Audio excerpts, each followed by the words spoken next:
Clients की family reunion की जो अपॉइंटमेंट्स हैं वो अप्रूव होके आई हैं। अलग अलग लोग हैं, आपको दिखा देता हूँ। फैमिली रियूनियन का जो प्रोसेस है वो सिर्फ और सिर्फ इस वक्त जो सिचुएशन चल रही है कोर्ट के थ्रू ही किया जा रहा है। फैमिली रियूनियन के लिए अगर आपने प्रोसेस करवाना है तो करना क्या है, प्रोफाइल के अंदर हमारा नंबर दिया गया पुर्तगाल इमिग्रेशन न्यूज़ का, वहाँ पे आपने कांटेक्ट करना है और आप भी ये प्रोसेस करवा सकते हैं। कोर्ट के अलावा इस वक्त फैमिली रियूनियन का कोई भी और प्रोसेस नहीं चल रहा। जो नॉर्मल प्रोसेस होता था कॉल करके जो आप अपॉइंटमेंट लेते थे वो इस वक्त गवर्नमेंट की तरफ से बंद किया हुआ है, तकरीबन 1 से 2 साल हो रहे हैं। इसके अलावा अगर आपकी फैमिली होम कंट्री में है, इंडिया पाकिस्तान नेपाल बांग्लादेश कहीं पे भी, और उनको आप लाना चाहते हैं पुर्तगाल में, तो भी कोर्ट के थ्रू ही प्रोसेस है। और अगर आपकी फैमिली ऑलरेडी पुर्तगाल के अंदर है तो भी यही कोर्ट के थ्रू इस वक्त करंट सिनेरियो के अंदर अपॉइंटमेंट्स मिल रही हैं। इसके अलावा आपको बताते चलें कि जो लॉ था वो चेंज करने के लिए गवर्नमेंट ने पूरी कोशिश की, लेकिन आप सबको पता है कि लॉ को रिजेक्ट कर दिया गया। लेकिन गवर्नमेंट का कहना ये है कि आने वाले कुछ दिनों के अंदर वो दोबारा से इस लॉ को लेकर आएंगे। तो अगर आप अपनी फैमिली को लाना चाहते हैं तो टाइम वेस्ट ना करें और ये अपॉर्चुनिटी मिस ना करें। ये ना हो कि कल को आपको पछतावा हो कि अब हमारे लिए लॉ चेंज हो गया। तो ये चीज़ माइंड में रखें। वीडियो को शेयर करें, लेटेस्ट न्यूज़ और अपडेट्स के लिए फॉलो करते हैं। पुर्तगाल से आपके लिए एक और ब्रेकिंग न्यूज़ लेकर आ रहे हैं। रिन्यूअल का पोर्टल जून 2025, जो लोग वेट कर रहे थे, पहले इसको 2020 के लिए खोला गया, फिर 21 किया गया, फिर इसको 2023 तक ले आए, फिर 2024 तक आज सुबह में ले आए थे, और अब इस पोर्टल को चेंज करके अपडेट करके ट्रांसफ़र कर दिया गया है जून 2025 तक। यानी अगर आपका कोई भी रेजिडेंस परमिट जून 2025 यानी 30 जून 2025 से पहले एक्सपायर हुआ है तो आपने इस पोर्टल के ऊपर जाना है, रजिस्टर होना है। अगर आपको ईमेल आ गई है तो उसके अंदर इंस्ट्रक्शन है। अगर आपको ईमेल रिसीव नहीं हुई अब तक तो भी इसके ऊपर एक ऑप्शन है और उसके थ्रू आप इसको प्रोसेस कर सकते हैं। अच्छा, जून 2025 के बाद वाला जो प्रोसेस है वो एक सेपरेट प्रोसेस चल रहा है, जिसमें आपको ऑनलाइन पोर्टल के थ्रू रिन्यूअल्स करने के लिए कहा जाता है।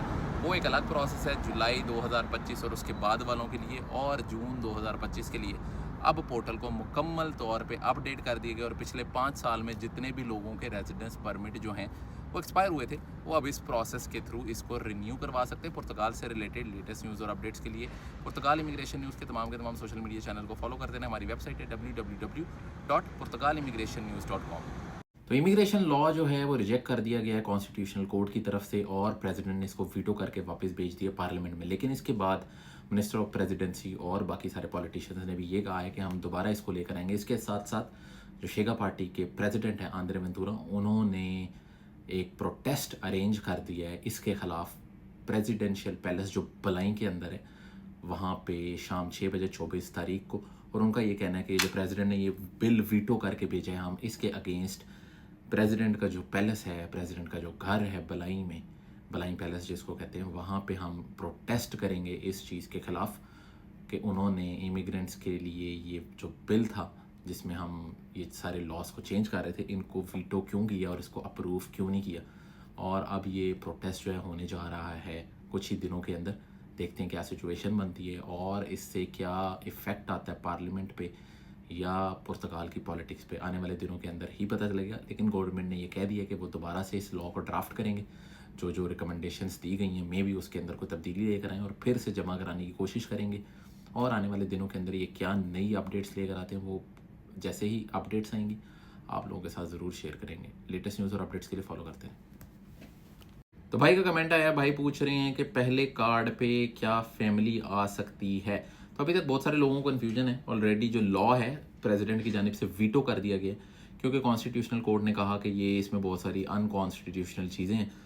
उसको वापस प्रेसिडेंट को भेजा गया, प्रेसिडेंट ने वीटो करके वापस पार्लियामेंट में भेज दिया कि आप इसमें तब्दीली करें, ये लॉ एक्सेप्ट नहीं हो सकता। तो अभी जो करंट सिचुएशन है इसके अंदर पुराना जो लॉ है फैमिली रियूनियन का नॉर्मल वाला वो ही चल रहा है। यानी आप अपने जैसे ही आपके पास लीगल स्टेटस आ जाता है, कार्ड आ जाता है, तो आप फौरी तौर पे एलिजिबल हो जाते हैं अपनी फैमिली को बुलाने के। तो अभी बिल्कुल आप प्रोसेस कर सकते हैं।